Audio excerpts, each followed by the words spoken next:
শিক্ষা ছাড়া কোনো কিছুর উন্নয়ন বা উন্নতির সম্ভাবনা নেই, এটাই চিরসত্য। শিক্ষা শুধু বইপত্রের জ্ঞান নয়, এটি মানুষের চিন্তাভাবনা, মনন ও বিবেককে প্রসারিত করে।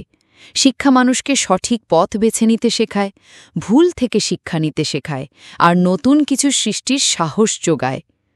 একজন শিক্ষিত মানুষ জানে কিভাবে সমস্যার সমাধান করতে হয়, কিভাবে সুযোগকে কাজে লাগাতে হয়, আর কিভাবে নিজের জীবন ও সমাজকে উন্নতির পথে এগিয়ে নিতে হয়।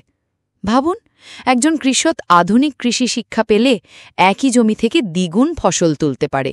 একজন ব্যবসায়ী সঠিক ব্যবস্থাপনা শিক্ষা পেলে তার প্রতিষ্ঠান বহুগুণে বৃদ্ধি করতে পারে। এমনকি একজন সাধারণ মানুষও জীবন ও নৈতিকতার শিক্ষা পেলে সমাজে সম্মান ও মর্যাদা অর্জন করতে পারে। অন্যদিকে শিক্ষা ছাড়া উন্নতি করার চেষ্টা মানে অন্ধকারে পথ চলা, যেখানে দিক নেই, দিশা নেই, শুধু হোঁচট খাবার সম্ভাবনা।